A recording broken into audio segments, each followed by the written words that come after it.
We talk about Bangladesh. That's right. It has been 2 years, Eric, since the Bangladesh uprising led to the ouster of Sheikh Hasina, who's the country's longest-serving prime minister. And this occasion has been marked not just in Bangladesh, but also here in India. In Dhaka, Prime Minister Tarique Rahman warned against any instability in Bangladesh and resurgence of, quote, ousted forces. The leader also promised transparent and impartial trial for those killed during the July 2024 uprising. While Rahman did not refer to Sheikh Hasina by name, his remarks on the 2-year anniversary of her ouster are interestingly timed. In India's national capital, several leaders of the Awami League and supporters of Sheikh Hasina were in attendance at the event. Former Bangladesh cricketer leader Shakib Al Hasan also attended this event virtually. While many were waiting in anticipation for Sheikh Hasina's virtual address, the deposed Bangladeshi leader issued an audio address only, where she spoke of returning to her country. In fact, she answered some of the questions as well. But she did say that she wants to return to her country no matter what fate holds in store for her. Listen in to this excerpt from her remarks. I may be detained. I may be sent to prison. They may try to enforce verdicts issued in fabricated cases, but fear cannot decide my duty to the people. I want to return because the people deserve security, development, prosperity, and peace. They deserve a state that protects them, an economy that gives them opportunity, and a democracy that gives them rights. Sheikh Hasina already faces death penalty back at home. In November last year, Bangladesh's International Crimes Tribunal had sentenced the deposed leader to death in absentia after convicting her for the crackdown on student-led anti-government protests in 2024. Hasina also faces prison sentences in several other cases as well. And as you saw from the clips that we just played there, the son of Sheikh Hasina represented the mother, but the mother appeared virtually but on phone. Audio. That's right. She was not visible on screen. Only her voice could be heard at this press conference. Let's quickly, decode this entire press conference, Eric, for our viewers.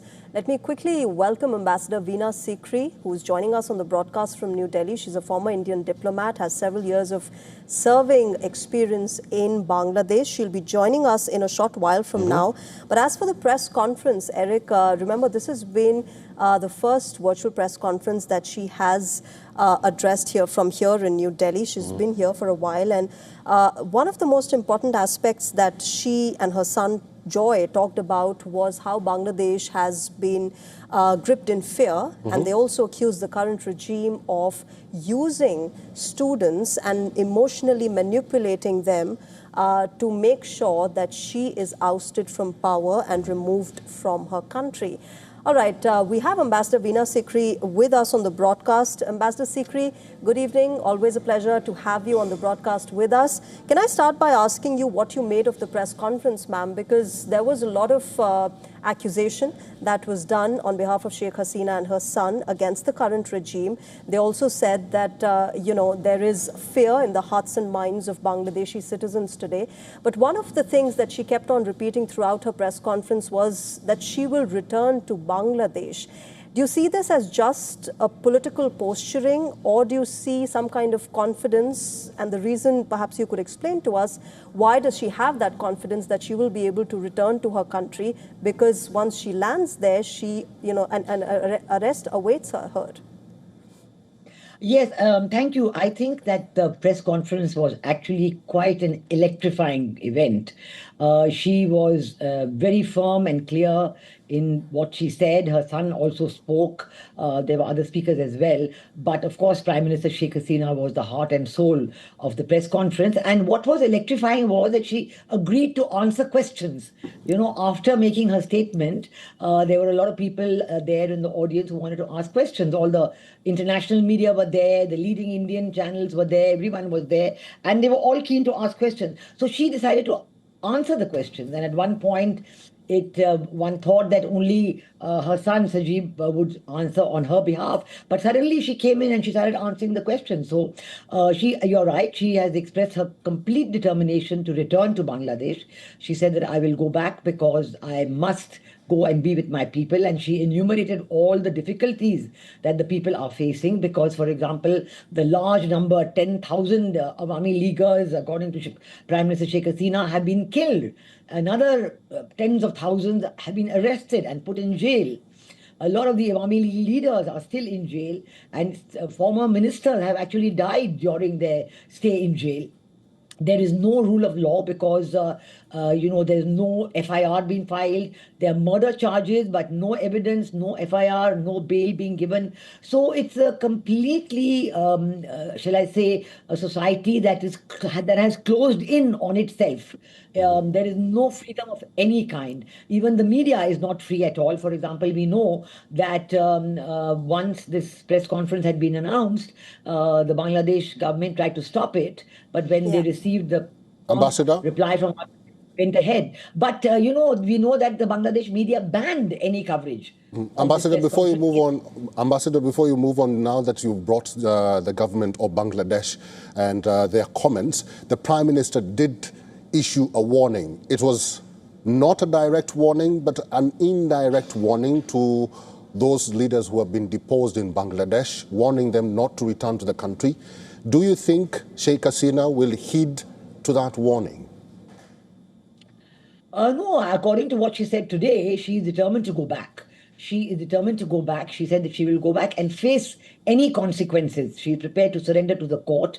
I think she would like an appeal. She would like to launch an appeal, a legal appeal against the verdict of death sentence that has been given to her, because she says that that trial was by a kangaroo court. The court was not authorized to try her for this purpose. And that was a court meant only for war criminals of the 1971 war. And also that they didn't allow her any defense. So I think that there is no question. And I must also tell you that to show you the chaos in Bangladesh itself, I have got information from there that today the president, acting president of Bangladesh, organized a big function to show a documentary on what they define as the July uprising. And they invited all the diplomats and everybody for that function. But in that function, a complete disagreement broke out between the BNP, which is in the government, and the NCP, which is the so-called Students' Party, and they were shouting at each other and throwing insults at each other, and all the diplomats left. They just got up and left. So I'm just trying to say that what is happening within Bangladesh today is a complete anarchic situation. And I'm worried about it because the people of Bangladesh Ambassador Sikri, how much of this chaos and anarchy can be attributed to the ISI? Because both Sheikh Hasina and her son did say that ISI is now deeply involved in Bangladesh's affairs and that not just Bangladesh, but India should be concerned as well. They also said that Bangladesh is becoming another Pakistan. No, absolutely. She's absolutely right, because Pakistan has taken full advantage of Sheikh Hasina leaving the country to work with the interim advisor, Mohammed Yunus. And Mohammed Yunus said this was a planned uprising, meticulously designed regime change ouster.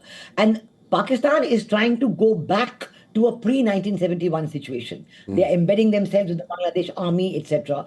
And I think that they want full control. But what is happening in Bangladesh, and that is where the anarchy comes in, is that the people are not accepting Pakistani control. They don't want Pakistan back. They still remember the 1971 Liberation War. But the Awami League vote bank is fully intact, 30-40% of the people, and even more who may not be in favor of Sheikh Hasina, but who value the Liberation War.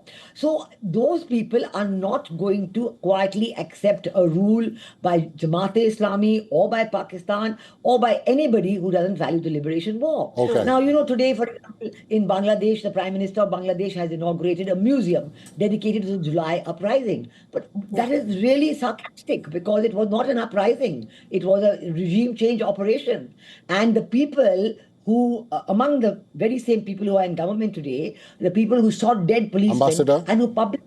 My apologies. Yes. My apologies. I have to interject now because our time is up. But thank you very much for all your insights and for talking to Shreya and myself today.